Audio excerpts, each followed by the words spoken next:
fantastic to have John Sammartino from Black Widow Projectiles on the Range Report tonight, and he's just announcing a new sponsorship. Welcome, John. Thanks, Mike. It's great for Black Widow to be involved in this. More than happy to come on board. Well, John, you've come on board with the PA Corona Quiz to give away 10,000 projectiles to the winning state, and it's created quite a bit of excitement amongst the contestants. Thanks very much, Mike. It's great for Black Widow to be involved in this, and it was great to show Craig through the factory and the processes we go through to make the projectiles, and very happy to be on board with Pistol Australia, and thinking that Pistol Australia is doing a great job in highlighting certain areas of our sport. So when we finally come to the grand final of the Corona Quiz, the winning state will take home those 10,000 projectiles courtesy of Black Widow. And it's fantastic because tonight we're going to continue our series of providers and suppliers to the pistol community, and we just happen to feature tonight Black Widow Projectiles, John doing an interview with Craig Park. G'day everyone, we're here at Black Widow Projectiles today with John Sammartino. Pistol Australia and Fuzzy Media thought that seeing as though there's not many opens being shot, not a lot of state titles, the nationals being postponed, maybe we'll try something different and we'll take you to a bullet manufacturing factory and show you how it's all done. So I'm here with John. So how'd you get started, mate, in making bullets? About 10 years ago, Taipan Projectiles stopped making bullets. Oh, they were making the... They were making holiday swad cutters. And 32s? 32s and 38s. Oh, right, yeah. And they stopped producing. They were one of the best producers of those types of projectiles. So I thought it was time to give it a crack. Yeah, and, right, yeah. So what were you doing for work? Cabinet maker. And so you started making that particular projectile? Yep. Is that the one that comes on a roll? Yeah, it's made out of lead wire. A friend of mine and myself designed the machine to do that, and that started us. Yeah. Yeah, so do you still make that projectile now? No, we've stopped producing that because it just wasn't getting enough sales out of it. That sort of dropped off. Some of the new hard casts have taken over, and basically there was no need for it. The sales dropped that low that it just wasn't profitable to make it. Yeah, so you've been shooting, how long have you been shooting for? Since 91. And you've been on the Victorian team? 23 years straight. 23 straight years? Straight years, yeah. Mostly for black powder? Full black powder, yeah. For black powder, yeah, that's a pretty good effort. Yeah, pretty happy with that. So you started making these projectiles at home, did you, out the back? Yeah, we started doing it part-time. I was doing my cabinet making during the day, coming home at night and producing projectiles. And what led to you setting up this awesome factory? One of the neighbours dobbed us into the council. Didn't like the lead or the No, smoke, just didn't like the noise. Oh. And basically we had to shift. Have you thanked her since then? This is a pretty good setup. It was a pretty good thing to happen. I mean, we didn't think so at the time, but she did us a favour. Yeah, it's a great setup. Yeah. We'll go along in a minute and we'll see how it all gets made from the virgin lead coming in the front door and the coated projectiles going back out. So the lead comes in the front door on a pallet. Yep. What happens after that? After that, we then get the machines running. The lead gets put into the pots, the machines run. What sort of temperature are we talking? The pots run at 700 degrees. The lead is a special mixture. It comes certified, it's virgin lead certified, so that we're guaranteed that the lead we get now and the lead we get in 2 or 3 years' time is exactly the same. So what's the mixture? What's the recipe? 92% lead, 6% antimony and 2% tin. Oh, okay. So the benefit of the consistency, what's the benefit there? Well, it just means that as shooters, we all like to get the best out of our, most accuracy out of our guns. The more consistent we make our bullets, the easier it is to get a better consistency with our shooting. So if you're collecting lead at the back of the range and melting that down, that could be a different batch to the next lot and you'll shoot different. Unfortunately, what happens there is there's people that might use Black Widows, there's people that might use Spartans, there's home cast, and yeah, all the mixture could be all over the place. Yeah, so your blend is very important, very consistent. Very consistent, yeah. Otherwise, all our testing goes out the door. So it gets melted down and then into a die? Yeah, the machine holds 8 moulds. Then it drops them out the bottom. The sprue comes... What, solid? Yeah. So it goes yeah, from so liquid it goes from liquid within, say, 6 to 7 inches. It solidifies. In seconds? In seconds, yeah. Okay. Yeah, because the moulds are obviously a lot less temperature than the pots. So as soon as it hits the moulds, it cools very quickly. And we've got fans on the moulds as well that cools it down. And then as it comes past this gate here, it cuts the sprue off. That falls into this container. Oh, and you just chuck that back in the pot? And that goes back in the pot. It's all reusable. There's no waste. And the lead comes from Australia, Australian made? It's from, Consolidated Metals here in Victoria, from Thomastown. Good. And yeah, the process continues from there. Then we go to the next step. So you get your new produce once they cool down? Once they cool down, then they get coated in the mixer. Special paint? It's a coating that the guy that produces it, it's only specifically made for bullets, nothing else. So very, very hard wearing, and it can be pushed up to about 3,000 feet per second. Okay. So even rifle projectiles, we're coating with them. Okay. Normally where a projectile through a rifle has to have a copper base on it. Yeah, right. It doesn't have to with this. And 2 coats? 2 coats, yeah. The manufacturer says only needs 1 coat to actually stop the leading in the barrels, but for cosmetic purposes we put 2 just to make sure that they look right, and then they go to the cooking process. And they do look good. You've had some compliments how they look. Yeah. What's the secret venom polish? The venom polish is needed for when we size. It took us a while to find something that works, and it puts a really nice shine and makes them go through the sizer. Do you want to tell us what it is? No, I'd rather keep that to myself. Okay. Yeah, but it works. So why do we paint them?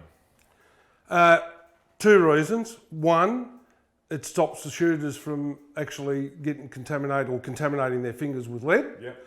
And 2, to stop the barrels getting leaded up. Okay. So it's 2 processes. So a cleaner barrel, more accurate shooting. Obviously, yeah. And less contamination with the lead. With the lead. Yeah, okay. Yeah. Once they pick up our projectile, once it's coated, there's no danger to the shooter of having lead on their fingers. Yep. Which then contaminates their system. So once you've coated them, yep, how do they dry? Just in the air, or what do you do? Yeah, generally they're air dried. We're lucky in here that the room's insulated, so it stays a fairly constant temperature. So generally in winter they might take an hour, hour and a half to dry. In summer it's about 20 minutes. And then where do they go from there? And then from there they go into the ovens. Into the ovens? Into the ovens, and they cook at 200 degrees for 8 minutes. No worries. Yeah. And then back through again? And back through again, yeah. Once they're cooled again, they go back in the rack, cool, then they get coated again, and then they dry again, and the process starts again. Then they get cooked. Once they're cooked the second time, then they come down to here, to the sizes. So the sizes, yep. So we'll have a look at those in a minute. So the sizing's important, isn't it? Very important. So what do you do there? What sizes do they come in? Well, we can size them to whatever people want. I mean, we get special requests sometimes. Generally, 9mm is 356 because your barrel slugs at 355. Yep. Generally, 38s are 357 because your barrel slugs at 356. Yep.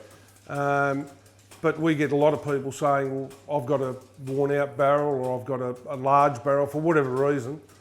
We can size them bigger for them. So Linda, she has a special request, doesn't she? Yeah, Linda Jekyll at the moment in WA is, I think she's a current world record holder for WA 1500 for ladies. She's a sponsored shooter through Black Widow. She's a sponsored shooter. She requested them in 358. at the Okay, moment. and that So works for her. That works for her. So she does all of her. So in Western Australia, you've got Linda doing all of her testing. Yep. And then in Tasmania, you've got Chris Banfield. Chris Banfield is another sponsored shooter. Sponsored shooter. He's a world champion. He's a world champion as well. But we also sponsor the Tasmanian team, not just Chris. Their team consists of three other shooters that we look after. And you look after the Victorian team? Victorian team, we try and, they're not fully sponsored, but we give them a fairly good discount on their projectiles. Yeah, and the practice days at Nationals, you look after the team?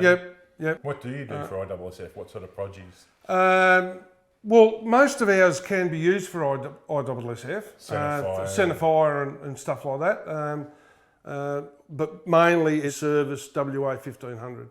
Yeah. They're the biggest users. So after they're coated, twice through the coatings, what happens to them after that? Then they get sized, and then that's the final process. Then they go out to the boxing area. And who's out there? Is that you? Well, that's Joan. That's generally Joan, my wife. She boxes them all. She looks after all the shipping, ships them out. All around the country?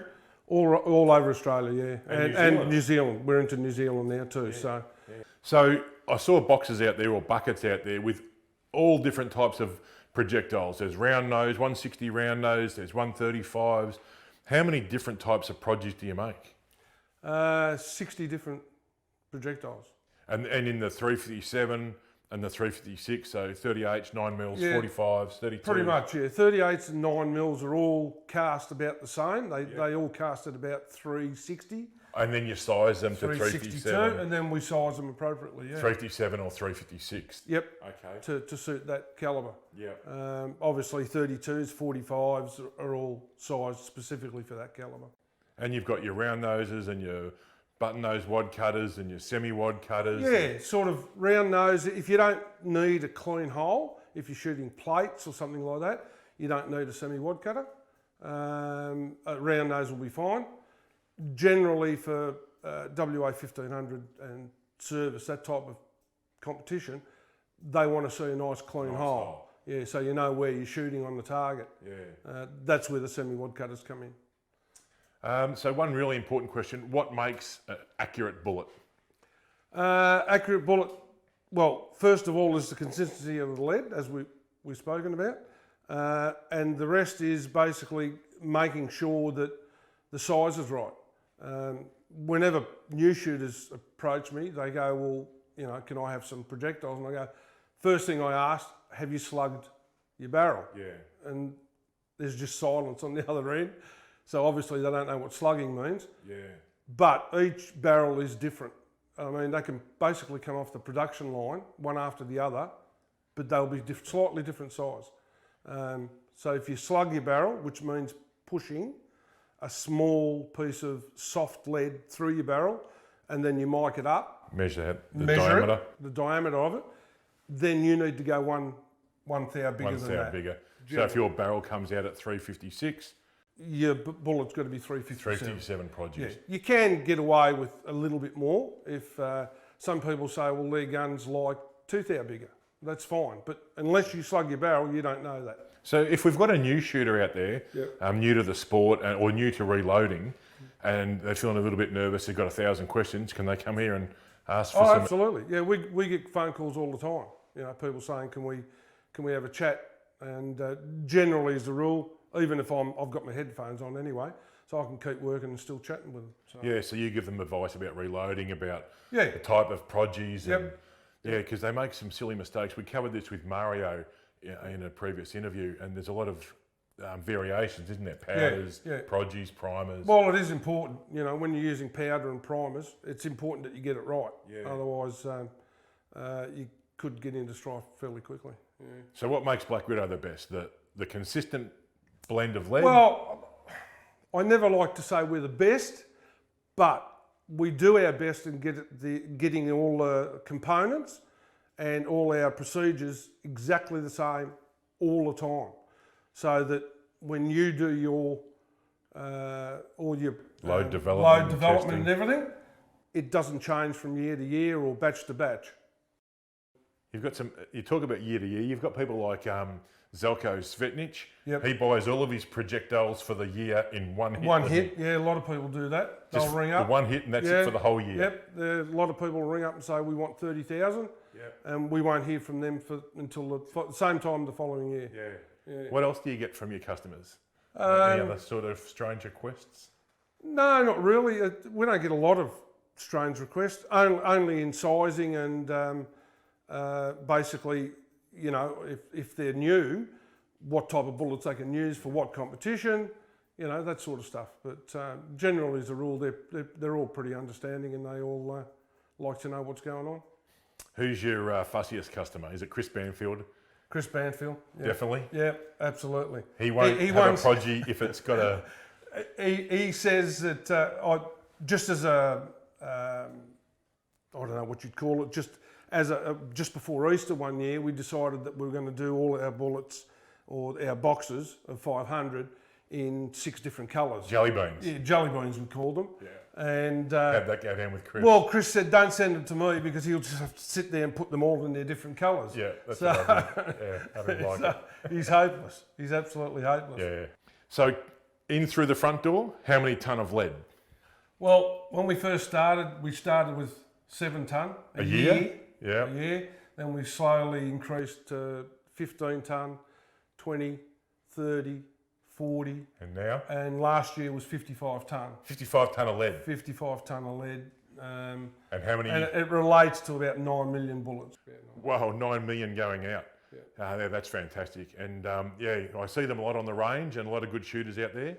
So thanks for having us here and showing everyone around and what it takes to make a bullet. And I appreciate your time. Thank you very much. Glad to have you.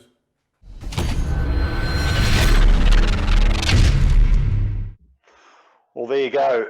Black Widow Projectiles, another great supplier within the community here who are doing some great things. Welcome along, Noel Harrod. Let's recap on the sponsorship. 10,000 projectiles going to the winner or the winning state of the Corona quiz. Certainly a fantastic announcement. I've already spoken to most of the teams. They're very excited. It just added a little bit of extra spice into the competition, I think, which is fantastic. Yeah, and very kind of John to give that sponsorship, but also to give his time. And we had a look around his manufacturing plant and what he's doing in making his projectiles, and another quality product. Yeah, very much so. And another member of the community, which is really important. Another member of our community, making some money and looking after the community. Fantastic. Now, Noel, last week we released a return to the range video and a bit of a recruitment video, and we want to expand on that now. We're going to tailor those with people from individual states. If they request a particular person to be in that ad, we will film that and tailor it for that state. Absolutely. And not just the state or territory, but also a club. So if a club comes to us and says, you know, we've got a couple of shooters we want in the ad, or we want the president to be in the ad as well, we can do that. We can easily tailor the end of it with contact details, but even within the ad itself, in a different state, different territory, different club, it's very simple for us now to just film that person, get them to say the whole script, and just insert them into the ad, both in the verbal side, so the radio ad, but also the visuals as well. Well, that was the key point in when you and I and everyone got together with Fuzzy and we put the ad together, was everybody read the script so we could tailor it and move it around, and we can take out the bit about return to the range and just why not come and try pistol shooting. So it's a return to the range video that can then morph into a recruitment video going forward. Most certainly. We'll be using this for at least the next 12 months. We can refresh it monthly if we have to, localize it as we've just spoken about. Even within the localized ones, we can change that fairly simple. We've got the structure now, we've got it all ready to go. And as you said, we can take the return to the range out and make it a recruitment video. So this is a good campaign that we'll be able to roll out across the whole country. And what's really good about it is it's pistol specific. It's not just shooting, it's pistol, which is what we are. It's our community. So that's really important to us. Yeah, so the takeaway from this is that state presidents and state organisations to contact you if they want to tailor it for their state or territory, and individual clubs probably go through your state organisation, and they'll then come to Pistol Australia and we can tailor it for a specific club. Like our Club of the Year, Mount Isa, they've got a local TV station, radio station. We can do an ad tailored to Mount Isa, come and join and be part of the Pistol Club. Absolutely, we can do that. And we'd encourage the clubs to consider that, because that's really where the member base is. But as you know, we have a great relationship with our states and territories, and they must go through them. They must talk to them before they come to us. We have a very good open relationship with them, and it's important they do that as well. And then we can help them, and their state and territory can help them as well.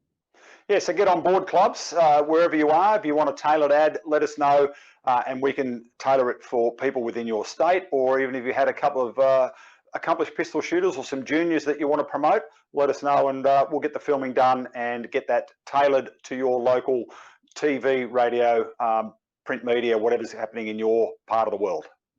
So Noel, next week we're going to return to the Corona quiz, and we're going to film a couple of episodes. We're going to go forward for a few weeks with the Corona quiz, and we're going to have those states coming head to head. We've got 4 more states and territories to go head to head, and then we'll go into the repechage and into the semi-finals.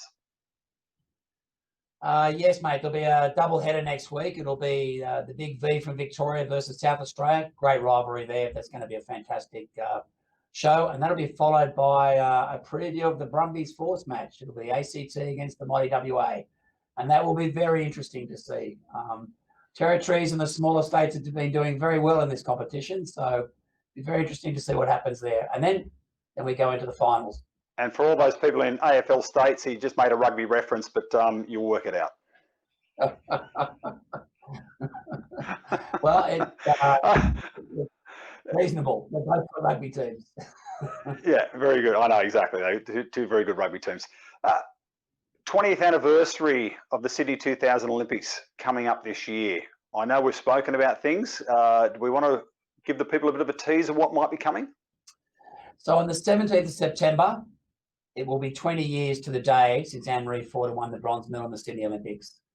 We have a very big day planned at SISC.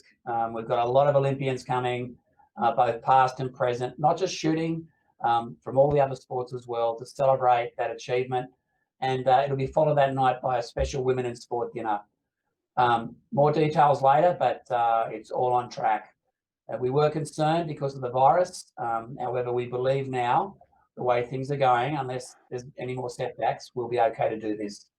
So more to come on this, but it's going to be a great day celebrating our champions and women in sport, women in pistol shooting. I think the wonderful thing is Paddy Dench has agreed to come on board as our patron for the day. So that's fantastic to have our first ever pistol shooter or first ever medalist at Olympic Games in shooting on board as a patron. And we've got a number of gold medalists from different sports. Louise Savage, for one, who's a 9-time Paralympic gold medalist, and she's going to come along and try pistol shooting. And we've got a range of other Olympians. I think it's going to be a really fun day. It's going to be fantastic. As you know, we've had other people in the past try pistol shooting. The Campbell sisters, they loved it as well from swimming. People find when they come and have a go at an air pistol, they really like it. So it's going to be a very special day, and it's about highlighting that fantastic achievement 20 years ago, and also arguably the greatest Olympics in history, the Sydney Olympics. So it's a very special time, and I think it's a good idea that we're celebrating women in pistol shooting. After all, it is the women that have won the Olympic medals for us. So it's really important we do it this way. Well, on that note, Noel, let's wrap the show up for another week. Hope you've enjoyed this episode of the Range Report. Great to see what's happening there at Black Widow Projectiles and also that sponsorship. Keep safe, keep well, get back to shooting if you can, follow your local guidelines. Mike Westhorpe on behalf of the team saying bye for now. Are you ready? I'm ready for pistol ranges to reopen. We welcome back our members and look forward to new members joining our community. Why not come try pistol shooting? You'll get expert tuition with an emphasis on safety. It's a fun, family-friendly sport for people of all abilities. Find your local club at pistol.org.au or contact your state association.